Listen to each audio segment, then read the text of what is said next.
everyone. This is Dian, one of the group members for What's in the Fridge. And before our official demo, I just wanted to lead you guys through the concept behind our app. So first, as an introduction, we wanted to incorporate machine learning and also recipe ideas per the name of the project. And this is our general functionality. So we aim to do these three things: recipe inspiration, recipe search, and app experience. And if you want a more detailed view about what they are, they're listed here. And in terms of our group members, we will each be presenting our contributions later. And here is a brief overview of everyone on the team. Now let's walk through our app demo. First, I want to talk about design. Since we're a recipe app, I chose a yellow and orange color palette that is warm, happy, and stimulate appetite.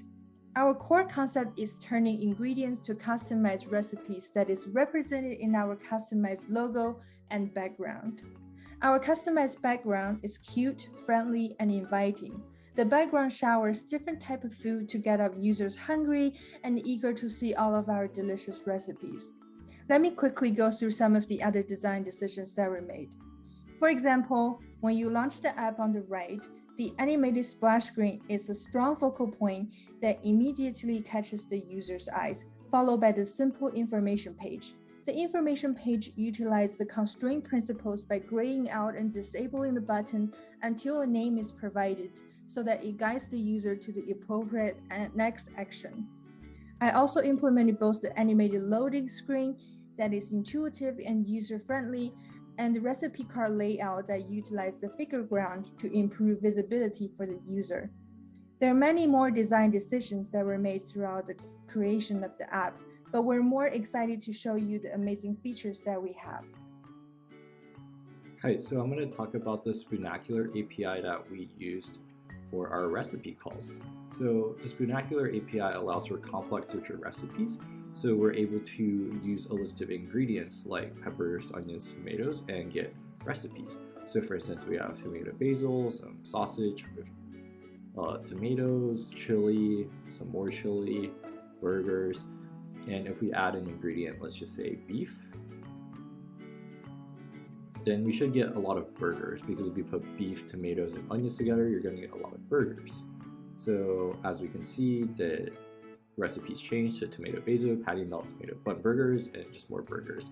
And we are also able to get the instructions for those burgers through Spoonacular API.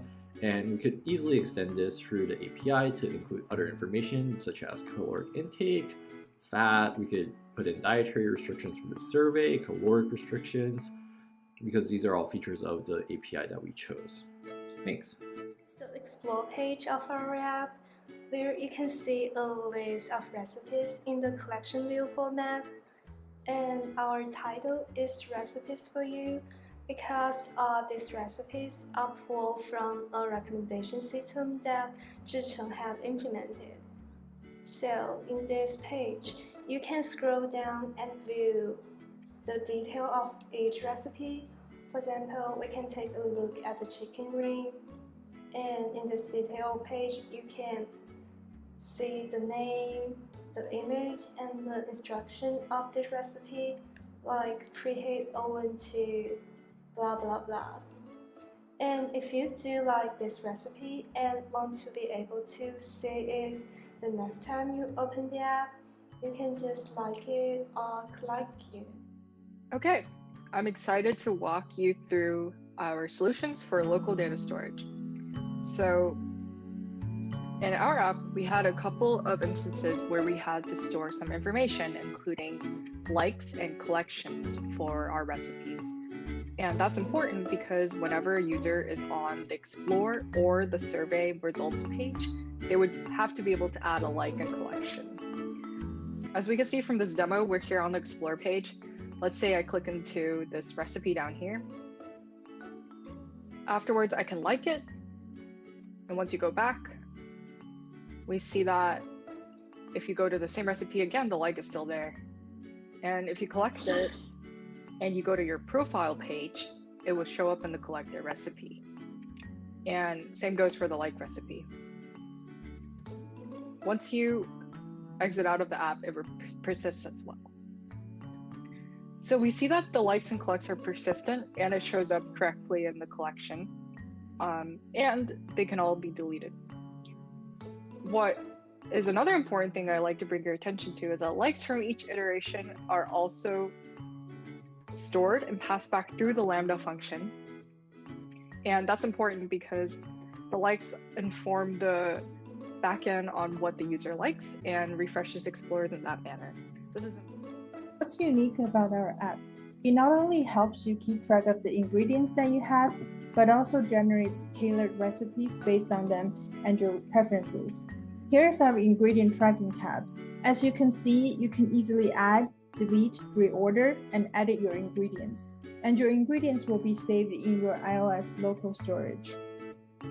In terms of persisting the ingredients, this is important because whenever we add ingredients to the ingredient screen, this is the what's in the fridge part, right? We want to be able to pass that list into every survey that the user takes in order to plan a meal. So I'll show you how that's done. Once you hit the ingredients page on an open app, let's say we want to add a new ingredient though. We can add beef and potato. And this actually persists when you restart the app, and also if you restart a simulator or your phone. And that's important because we want to save what's in the user's fridge. Let's talk about the survey function. The first time you use our app to plan a meal, click on the meal tab and you will be led to a short survey. The survey's instruction page can help you better understand this feature. You can fill out your personal preferences and restrictions for your next meal. The survey result will be saved in your local storage and will be updated every time you fill out a new survey. After completing a survey, our app will utilize your ingredients and survey choices to generate recipes for you. As the saying goes, people ignore design that ignores people. So I took into consideration of our user when I designed and implemented the survey logic. You already saw that it automatically opens up for our first-time user. Very straightforward and intuitive. On top of that, our app is intelligent and considerate. The user can go to any tab and come back to the previous viewing position where their data are preserved. You can also see the flexibility it provides. The user have the option to skip the questions or quit the survey anytime. After the user familiarizes themselves with the app, when they click on the Meal tab, it will display their last recipe suggestions so that they don't have to go through the hassle of filling out the survey if they don't want to. And they will always be given the choice to fill out a new survey by clicking the button below. We built a network-based recommendation system on a database containing thousands of recipes. Each recipe contains steps and ingredients information. We use a state-of-the-art natural language processing model called BERT to encode the recipes. We then calculate cosine similarities between each pairs of the encoded recipes. This is a network visualization of 500 recipes randomly selected from our database. To build a recipe network, the recipes are the nodes in the network, and similarities are the edges in the network. Similar recipes are connected to each other in this way. Each time the recommendations generated by the system will be recorded as recommendation history, and users' like on recommendations will be used to make future recommendations. Here is a simplified demo of the system in the work. We first require 3 recommendations from the system. In the first iteration, the recommendation history is empty, so the recommendations are randomly selected in the network as indicated by red nodes. In the second iteration, the user liked 2 of the recommendations, indicated by blue nodes. The child of blue nodes and the third randomly selected node are returned as the new recommendations. Already recommended recipe will not be recommended again, so on and so forth. The backend code is implemented as Amazon Web Service Lambda functions. It is a serverless compute service. The pre-calculated network is stored as databases hosted in read-only AWS Elastic file system. Recommendation histories are also stored on the read-write EFS. Two Lambda functions were implemented to execute the network manipulation and recommendation history recording tasks.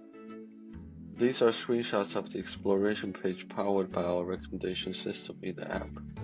The hearts indicates the recipes we liked. These are 3 iterations of the recommendations, each based on previous user-liked recipes. That's the end of our demo. And given more time, we would like to change our local storage to a cloud database.